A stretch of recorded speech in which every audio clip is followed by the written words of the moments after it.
Fala pessoal, bom dia. Hoje é dia 21 de setembro, segunda-feira. A gente está começando mais um XP Connection, né? A gente vai falar um pouquinho do macro, como sempre. É isso que tem mexido com a nossa bolsa, né? A gente vai começar falando ali das votações, das pautas bomba para amanhã, CPMF, teve focos também, bastante coisa para comentar. Lá fora a gente vai falar um pouquinho mais de Fed. E falar um pouco de bolsa e tirar as dúvidas dos papéis. Mas antes de qualquer coisa, bom dia, Gustavo. Bom dia, Kim, bom dia a todos. Pois é, mais uma semana que a gente vai ter a parte política em destaque, reforma ministerial, pautas bombas. A gente vai ter um pouco menos de indicadores lá fora com um peso tão relevante que nem a gente teve a semana passada.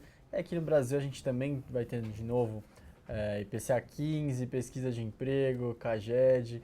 Então, novamente, uma semana que a gente deve ter indicadores ruins, mostrando a deterioração da nossa economia. Lembrando que agora da manhã a gente teve o IBCBR que mostrou uma retração de 0,02 no índice de julho. Menos pior, né? Menos pior que esperado. O mercado aguardava um pouquinho pior, mas de qualquer forma mostra que continua caindo, né? E por outro lado, focos mostrando aí várias revisões para baixo, né? A gente vai comentar isso mais Principalmente para no frente. câmbio, né? Depois do disparar o câmbio, acho que o foco já ajustou. Já ajustou o câmbio, por consequência ajustou a inflação também. Foi. Mais retração para PIB. Então essa é um pouco da nossa história que a gente está vendo já ao longo do tempo, mas a gente vai detalhar um pouco melhor. Mas acho que o principal assunto dessa semana talvez seja a questão das votações, né? As votações das pautas bomba que a gente viu recentemente a Dilma vetando diversos reajustes, né? Talvez o mais relevante ali seja o reajuste de quase 60% dos servidores do judiciário, né? Então a gente está falando ali de cerca de 26 bi até 2018, né? A gente daqui a pouco a gente vai mostrar, 26 bi é mais do que tudo que eles estão querendo cortar de despesa. Então, se derrubarem esse veto, é um belo passo atrás. Exatamente, e até por isso que a Dilma está assumindo a coordenação ali, né? Justamente para eles não... fazendo de tudo para tentar Exatamente, segurar. essa sim seria uma derrota emblemática ali e pioraria muito o governo, né? E o isolamento do governo enfraqueceria bastante. Mas se você puder falar um pouco melhor de tudo isso, por que é tão relevante, né, pra gente essa votação? Eu queria botar na tela aqui, a gente tem... Pode colocar? Pronto. A gente está aqui com uma tabela que foi elaborada pela Pastor Associados, a consultoria. E que nem o Kim falou, aqui em cima a gente tem aquelas propostas que a gente teve na semana passada, que poderia... Uma parte aqui em cima é a de aumento de receita, 40 bilhões. E aqui embaixo seriam os cortes de despesa que, totalizando, dão 25 bilhões. Então, bem importante, a gente acabou de falar, esse reajuste do judiciário seria maior do que esse corte de despesa inteiro que eles estão fazendo e que vai ser difícil de aprovar. Uma coisa que todo mundo falou bastante foi que a tramitação exige aprovação pelo Congresso de praticamente todas as medidas, diversas por MP, tem por PEC, mas de qualquer forma é importante frisar que precisa de apoio no Congresso para passarem. E a CPMF aqui, última da tabela da parte da receita, equivalente a 32 bilhões, com certeza é a maior parte, por isso que falaram tanto dela. Então ela é maior do que o total do corte de despesas e é praticamente todo o aumento de receita projetado por eles. Então por isso que o pessoal focou tanto nela e criticou bastante ela, por isso que ela foi o principal ponto de discussão na última semana. E a gente separou aqui também, que a LCA tinha preparado, a consultoria, a última vez que a CPMF entrou em votação no Senado em 2007, e a votação foi perdida pelo governo. Apenas 45 senadores votaram a favor da renovação e era necessário 49. Naquela época a gente destacou também que o PMDB, 15 votaram sim, 4 votaram não.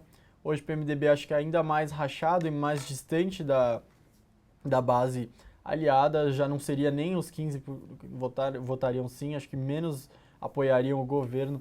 E lembrando que em 2007 a gente estava crescendo bastante, a economia estava bem, vinha bem, o Lula tinha acabado de se reeleger, mesmo com toda aquela polêmica, a economia vinha pungente e isso influencia nas votações. Com certeza, tem vários estudos que mostram que o Congresso acaba sendo mais cooperativo com o governo quando a economia está crescendo, está indo bem. E então, se naquela época foi muito difícil, por isso que o pessoal frisou tanto que é uma preocupação importante, sendo que a CPMF é praticamente tudo que foi anunciado e não foi aprovado lá. Acho que pode voltar para cá agora, se quiser acrescentar alguma coisa. É só essa questão da CPMF, então hoje deve ir para o Congresso, né? Lembrando que alguns dias atrás muita gente estava discutindo que o governo talvez voltaria atrás, falaria que eram só 2 anos, mas de fato eles vão enviar nesse primeiro momento, pelo menos, aquele 0,20% durante 4 anos, né? Então, mas assim, é bem sabido que é muito difícil, como o Gustavo colocou aí, passar, o governo não tem apoio nenhum no Congresso, mas eles devem hoje apresentar isso para lá. Mas o gancho era justamente que a CPMF, que é boa parte ali do pacote de medidas fiscais, talvez não seja aprovada. E por outro lado, tem essa questão justamente das pautas, né? Que a gente vai ter o veto sendo votado amanhã. E isso poderia fazer o governo está querendo cortar 26 bi, mas só essa questão do judiciário acrescentaria 26 bi. Só para a gente detalhar um pouco melhor, para que esse veto seja derrubado, a gente precisa de 257 deputados na Câmara aprovando isso aí e 41 no Senado. Então, como eu tinha dito antes, a Dilma ela já tomou para si essa articulação, né? Principalmente no Senado, onde ela acha que consegue conter melhor essa votação e barrar, e na verdade aprovar o veto, mas de qualquer forma os aliados ali, a base aliada do PT já comentando que se eles verem que não tem ali votos suficientes para aprovar o veto, eles vão esvaziar ali e por falta de quórum eles tendem a jogar isso para frente. Então é interessante a gente ficar de olho. Então amanhã a gente vai ver o quanto a base está apoiando e qual a força e a influência, né, do governo ali na Câmara e no Senado para essa votação que é chave para depois ser discutido o reajuste fiscal, né? Isso, a gente vai ver que vai ser bem difícil, a governabilidade está cada vez menor, cada vez mais complicada, e acho que é crucial essas próximas semanas, porque muito se fala que o PMDB está cada vez mais distante, isso vai ser um teste, né? A gente vai ver se realmente ele está distante ou não, se ele vai apoiar o governo nessa hora ou se ele está realmente caminhando para sair do governo, e aí sim complicaria de vez a situação que já é bem precária. Mas a questão também reflete em outros pontos, por exemplo, se o PMDB tivesse realmente caminhando para o impeachment, a questão do Temer estar ileso, fora de qualquer problema, com a Operação Lava Jato ou qualquer coisa, também seria importante. E a Operação Lava Jato é cada vez mais se aproximando de tesoureiros, gente importante que pode fazer delações que complicariam também, né? Realmente, a gente teve o Fernando Baiano assinando delação premiada agora, então isso aí deve piorar essa questão de investigações no PMDB, seja o Renan, Temer ou até o Cunha, deve piorar cada vez mais para frente. Então, de novo, o nosso cenário é esse, a Dilma totalmente enfraquecida. Por um lado, a questão dos ajustes fiscais deve ser difícil de passar no Congresso. Por outro, ela tem uma briga gigante agora na parte dos vetos, na votação dos vetos amanhã. E mesmo que tenha algum tipo de alternância de poder, o PMDB também se mostra bem frágil. O que a gente comenta bastante aqui é que, por enquanto, o Temer ali está de lado, ninguém está investigando tão a fundo. Mas a questão do Fernando Baiano assinando delação premiada e 2, ele indo para os holofotes, né? Então isso aí pode prejudicar bastante e ele até numa eventual alternância de poder não consiga nem continuar até o final do mandato. Essa é a situação que a gente vive. Então ficar de olho na questão da CPMF e das votações dos vetos amanhã, tá? Já vou partir aqui para algumas perguntas que tiveram. O SMP perguntando se a gente acha que a Fitch rebaixa o Brasil, colocando a gente no limite do grau de investimento e deixando o nosso outlook negativo, é a pergunta do SMP. Lembra que a gente teve alguns rumores, né, no final, na sexta-feira. Sexta-feira, né? Eu acho que deve acontecer isso. A Fitch deve fazer o próximo movimento, retirar, botar exatamente o que ele falou, botar bem no limite entre grau de investimento e grau especulativo. O nosso argumento que a gente acha que, porque ela não faria, já rebaixaria direto para grau especulativo, é que em novembro do ano passado, a Rússia, que é um país emergente também, colapsou, começou a cair bastante o preço de petróleo, começaram a ver que a economia da Rússia estaria com sérios problemas, e a Fitch esperou, aguardou até janeiro para rebaixar a Rússia, e também estava exatamente como o Brasil está agora, e ela fez isso que a pergunta falou. Ela rebaixou, deixou no limite e com outlook negativo, e até hoje a Rússia está com esse outlook negativo, e ainda não foi rebaixada pela Fitch, enquanto já foi rebaixada pela Moody's e pela S&P. Então a Fitch parece ser uma agência com um pouco mais de limite, um pouco mais de saldo para avaliar as economias. Talvez, então o Brasil também deve caminhar para isso. Boa. Teve mais algumas perguntas aqui. O Levin Rose falando, o mercado de juros e dólar já caminham a passos largos para o junk de mais uma agência. A bolsa vem junto depois. Ele está perguntando, na verdade, se a bolsa vem junto depois do rebaixamento. De fato, talvez no CDS já tenha acontecido antecipadamente, né? O CDS que é aquele seguro contra calote dos países, então quanto maior o índice, pior. E a gente, como o Gustavo comentou, a gente ultrapassava a Rússia ali. Então isso aí já está bem precificado, então é só questão de tempo para a gente perder o grau de investimento para mais uma agência. Agora, falando em bolsa, acho que tem um pouco mais, sim, de espaço. Hoje, se a gente for ver, por mais que em dólar a bolsa esteja negociando abaixo dos níveis da crise ali de 2008, hoje negociando a 12 mil pontos, 11.900, em termos de valuation ali, o PI segue na média. Então, não é que a bolsa está uma barganha. Então, ao nosso ver, se tiver algum rebaixamento adicional, ainda tem um pouquinho de precificação para ser feita na bolsa. E outra coisa para a gente lembrar que tem toda aquela questão de fluxo, né? Você tem alguns fundos passivos lá fora que só podem investir em países grau de investimento. Por enquanto a gente é grau de investimento por duas agências, mas uma vez que a gente perde por mais uma agência, você deixa de ser e você pode ter um fluxo natural. Por mais que maior parte do fluxo já tenha acontecido, né, nos fundos ativos, os gestores já vêm reduzindo posição.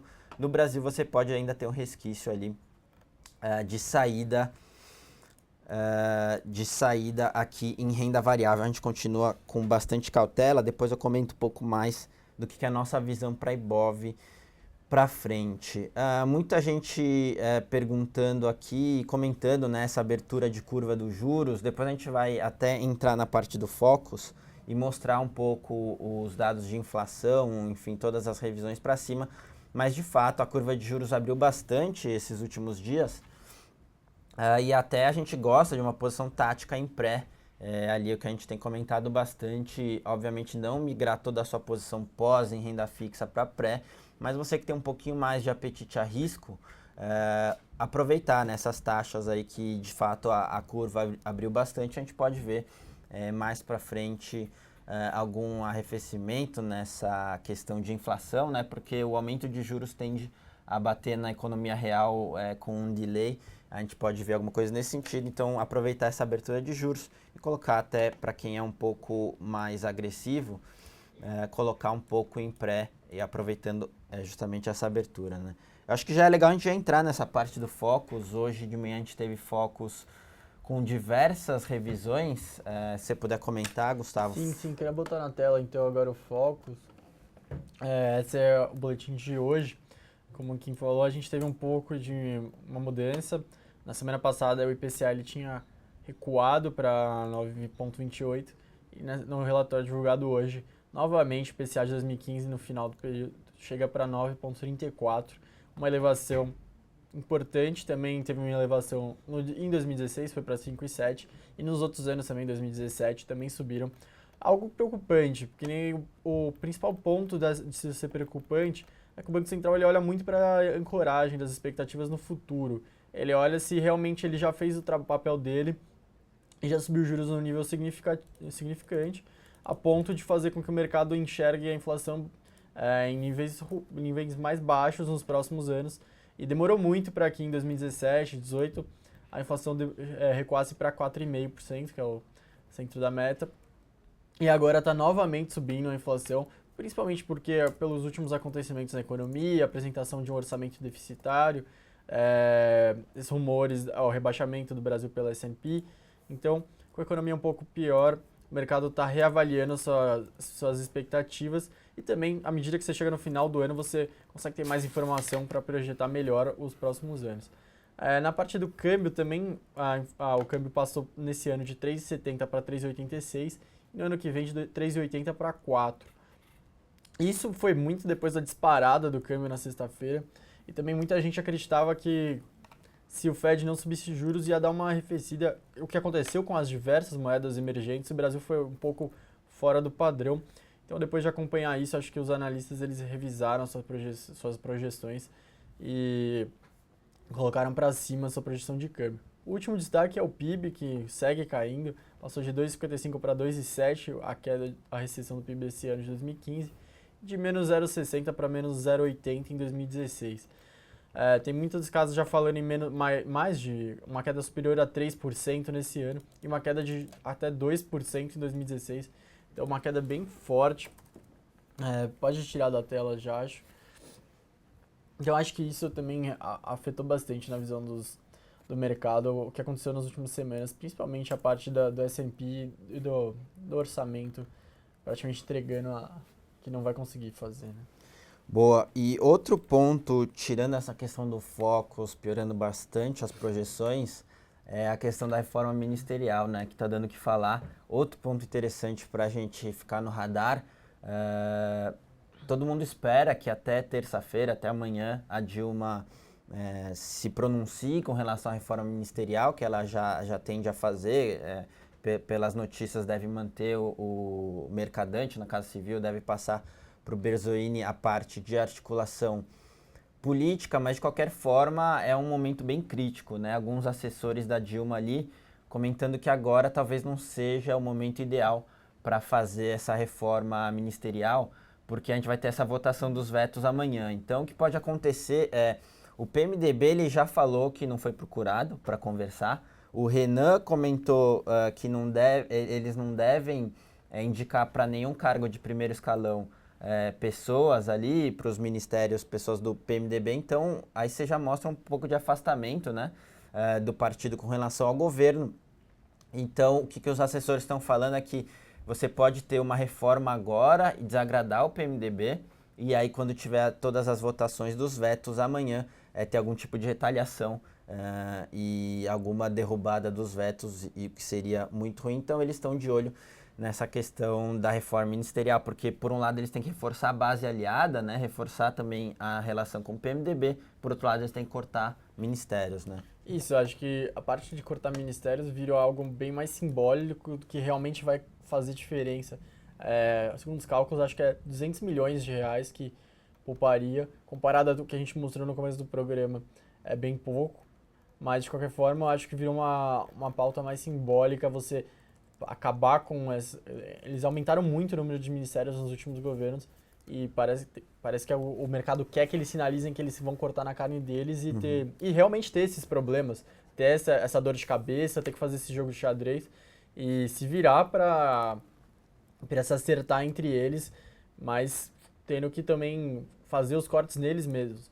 A parte do PMDB é essa, se eles realmente ficarem de fora, perderem os cargos, cada vez mais eles estão fora do governo e aí pode ser um tiro no pé ainda maior do governo que já tem essa governabilidade tão complicada, tão difícil, tão pequena, seria esse ponto.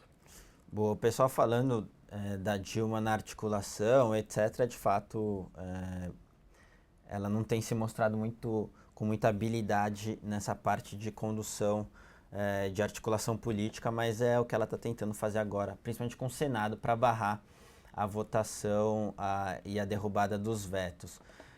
Teve algumas perguntas, o Javier estava perguntando se a gente acha que passa a CPMF no Congresso, a gente já comentou bastante sobre isso, a gente acha que não.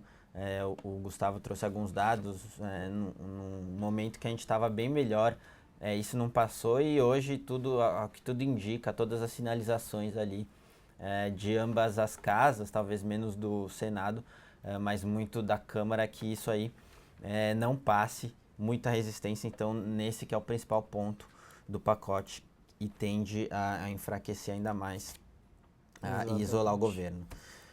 Teve uma pergunta aqui do SMP, muito em linha com o que o Levin Rose tinha perguntado, se a gente acha que os preços da Bolsa hoje já refletem a queda do grau de investimento por mais uma agência de risco. A gente acha que se tiver um rebaixamento por mais uma, a gente acha que ainda tem espaço para a Bolsa sofrer, como eu estava comentando, e falar até já um pouquinho mais de valuation. De novo, hoje a Bolsa negocia cerca de 11 vezes preço-lucro, o que é perto da média do que foi nos últimos anos, até ajustando a média, porque a gente viu uma mudança muito forte na metodologia do Ibov, então agora empresas com um múltiplo mais alto fazem maior composição do nosso Ibov agora, então mesmo fazendo esse ajuste, ela está perto das médias ali, então a gente acha que ainda tem sim espaço, porque como eu disse, se tiver mais um rebaixamento para grau especulativo de mais uma agência, a gente perde o selo totalmente, né, porque oficialmente você tem que ter duas agências. Isso aí poderia ser trigger para venda de alguns fundos passivos que ainda não venderam posição Brasil.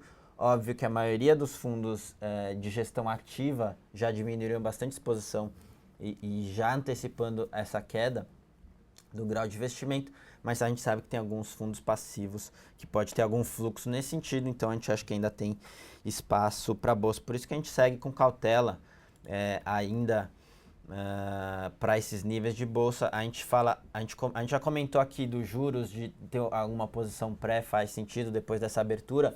Então, o que a gente tem falado em termos de alocação é a maior parte do seu capital, obviamente, vai ficar em renda fixa, aproveitando toda essa alta de juros, e juros num patamar mais alto. E aí, dependendo do seu perfil, você consegue mesclar ali entre pré-fixado, pós-fixado e até multimercado também. E na parte de renda variável, o cliente que é mais agressivo, mesmo que ele tenha uma parte menor em renda variável, a gente recomenda que faça essa exposição com proteção, né? Você compra o seu portfólio de ações e faz uma proteção via derivativos, a proteção que a gente chama de FENCE, a custo zero. Você define um prazo, participa de um intervalo de alta e em contrapartida você tem o seu capital protegido em um determinado intervalo também, e a gente consegue mudar os vencimentos e os intervalos, é bem interessante, a gente tem trabalhado bastante com isso. Então, no resumo, sim, tem mais espaço para a Bolsa e, aliás, em termos de economia, a gente não chegou no fundo do poço, né? Ainda a gente deve ver a gente está vendo pioras consecutivas na parte de produção industrial, confiança do consumidor e do empresário não param de cair ainda, né? Parece que não chegou no fundo do poço. O que vocês estão vendo ali talvez para o terceiro tri, né? Ou até um pouquinho mais para frente, alguma luz ali para começo de inversão de tendência, né? Mas não é muito claro ainda. O mercado achava que os indicadores iam parar de cair agora depois dessa virada de segundo para terceiro trimestre, mas na verdade é porque assim, a gente acompanha a série já com os fatores ajustados e ela realmente parecia que estava desacelerando, a queda já estava caindo, já tinha atingido o seu pior e estava cada vez caminhando para parar de recuar e começar a apresentar pelo menos uma estabilidade ou uma elevação, mas não foi o que aconteceu.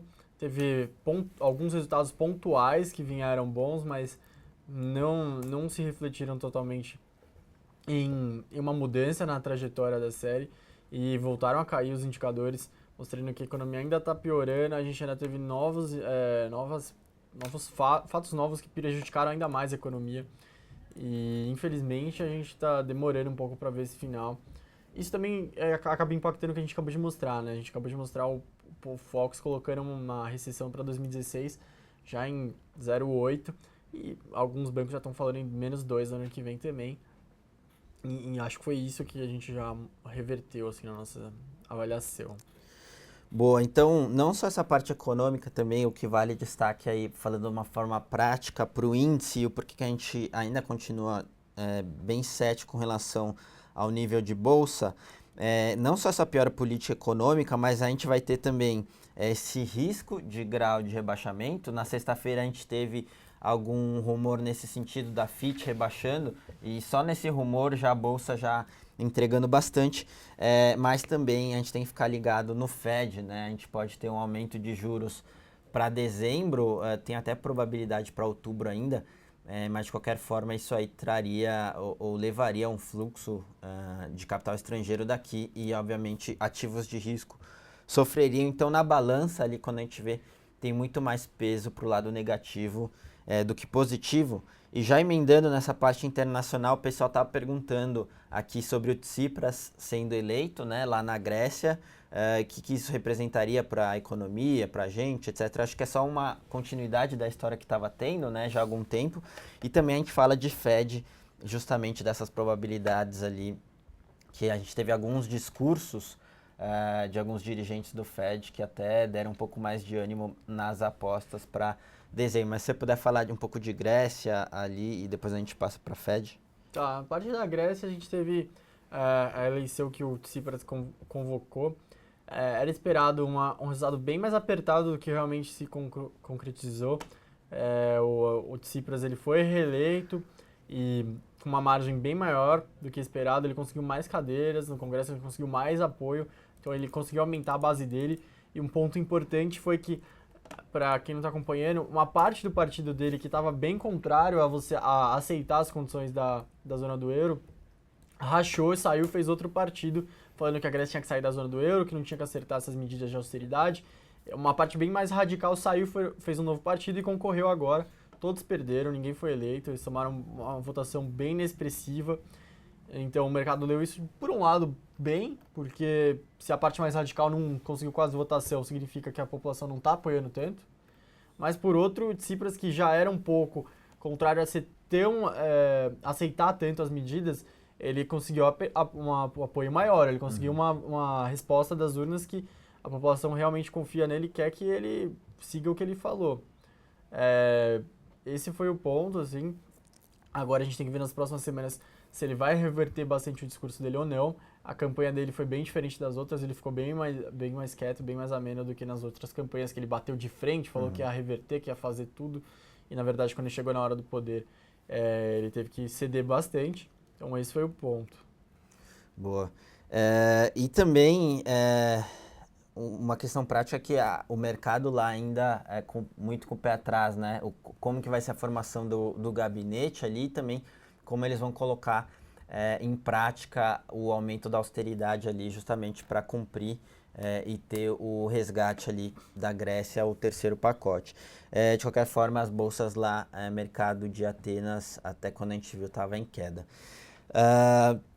E partindo para o Fed, né, a gente comentou bastante, na semana passada a gente teve a decisão do Fed em manter os juros estáveis por lá. Muita gente apostava num aumento para setembro, agora muita gente aposta para um aumento em dezembro. De novo, isso aí é uma coisa para ficar no radar, porque isso tende a impactar a gente aqui. E é legal a gente comentar um pouco o que mudou, né, desde quarta-feira para cá.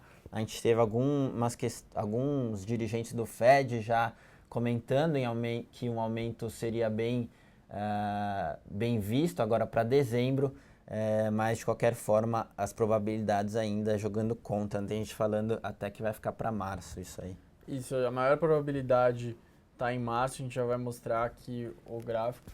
Mas o que aconteceu diferente foi que esse final de semana 2 presidentes de Feds regionais, eles comentaram um pouco sobre a situação.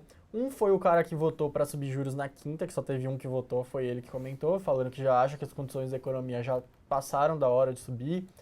Basicamente o que ele fez foi defender o voto dele, né? Explicar por que ele votou, por que ele acha que estava certo. Isso tudo bem, isso praticamente não muda o cenário, porque é o voto que já teve.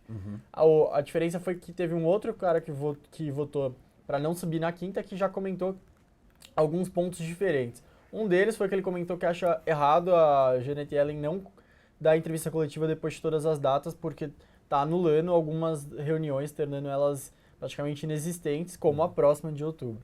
Então ele falou que acha que deveria trocar isso e colocar para ter sempre entrevista coletiva depois.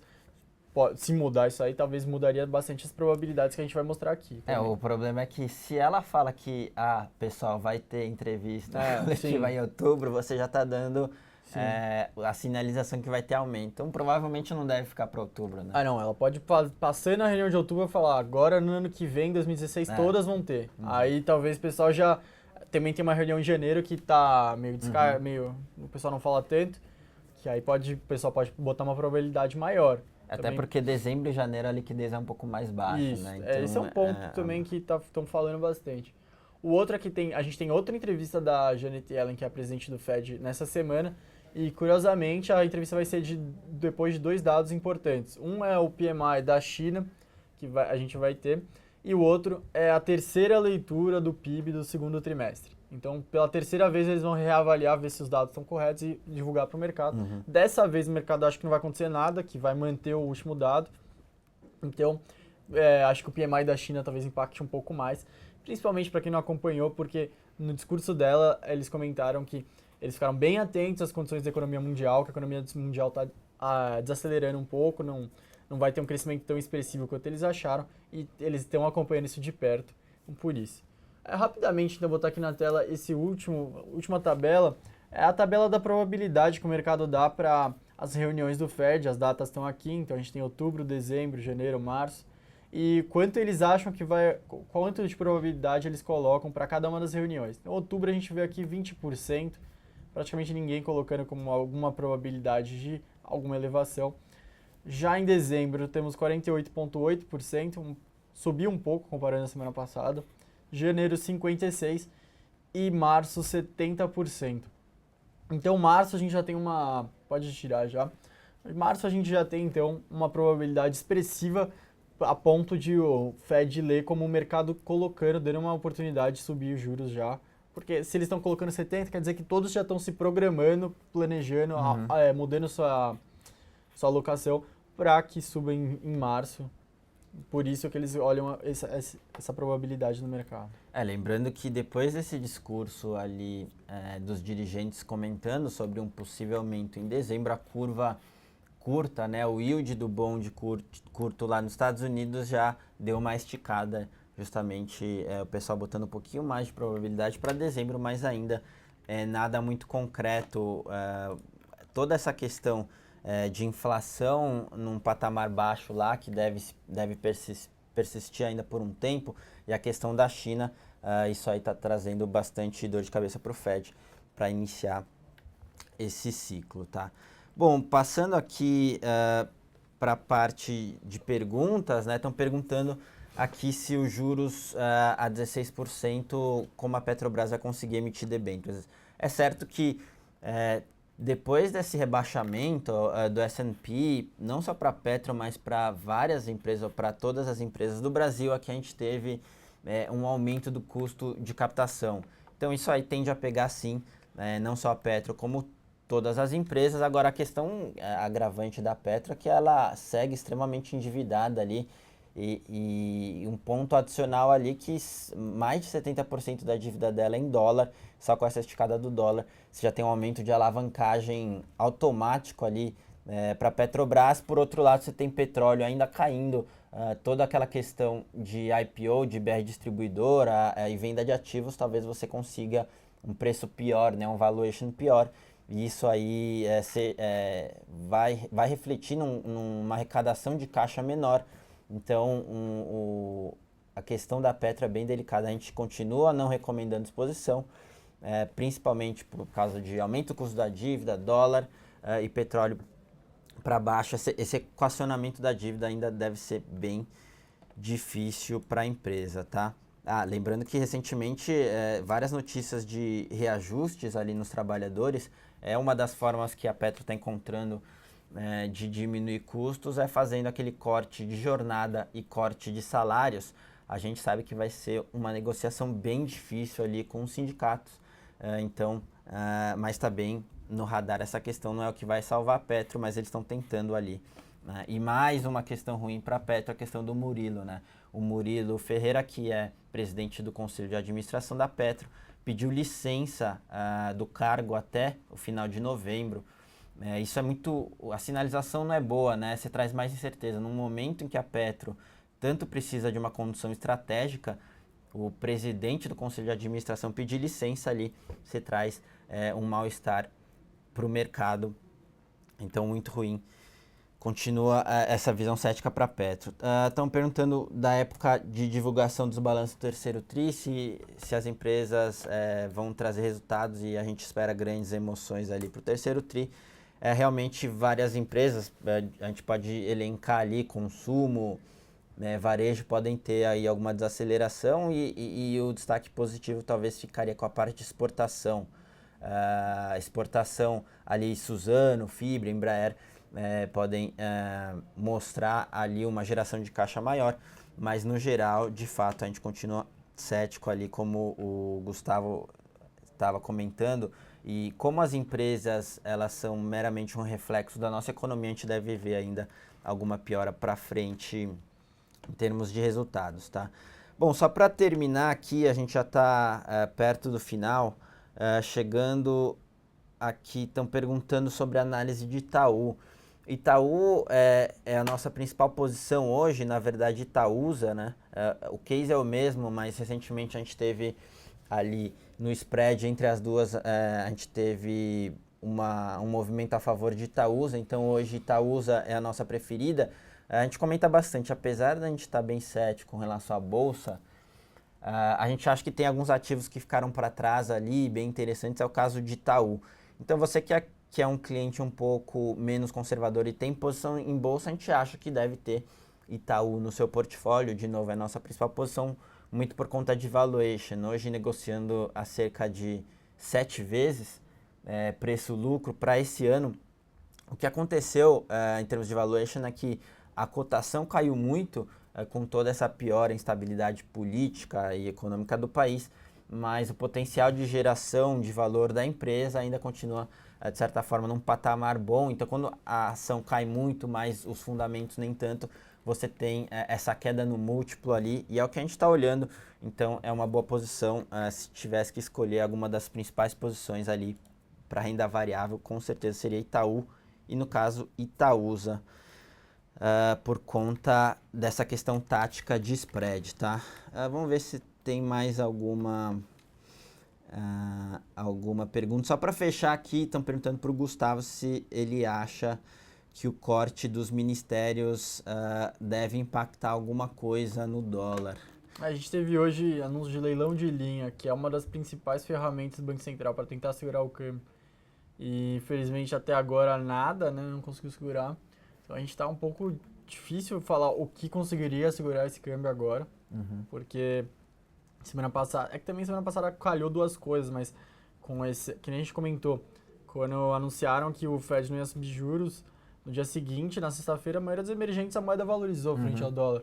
Era para nossa também ter seguido isso, mas com todo aquele rumor da FIT, arrecadação mostrando dados negativos, essa semana não deve ser diferente. A gente deve ter a taxa de desemprego subindo, a gente deve ter inflação. O IPCA vai estar subindo cerca de 0,40%, mas também ainda mostrando que está resistente. A gente não deve ter nenhum fator positivo, assim, surpreendente. Hoje a gente teve BCBR, que não veio tão ruim e não ajudou também, junto com o leilão de linha, então é difícil falar. Exatamente, hoje a gente teve leilão de linha do BC, não conseguiu segurar o dólar, mas se a gente for ver também um movimento externo pegando forte, até quando a gente viu as moedas emergentes estavam desvalorizando bem no geral. Então a gente tem um problema político econômico e mais essa questão externa das moedas emergentes se desvalorizando. Então não tem leilão de linha que segure. De fato, os fundamentos estão ruins, não deve ter uma volta do dólar justamente só por conta de corte ministerial, até porque está bem difícil e talvez fique para frente, né? Justamente porque amanhã a gente tem votação dos vetos e eles podem jogar a reforma ministerial para frente. Bom, pessoal, então acho que é isso. A gente passou do nosso tempo aqui já. Deu para conversar bastante sobre Brasil, a parte lá fora, Fed, Grécia. Espero que vocês tenham gostado, a gente tenha ajudado ali um pouco com as informações, tá, pessoal? Então, bom almoço para todos. A gente ainda se vê, talvez hoje no fechamento, mas se não, amanhã a gente tá por aí, tá? Valeu, pessoal. Tchau, tchau, pessoal. Até mais. Espero que tenham gostado do programa.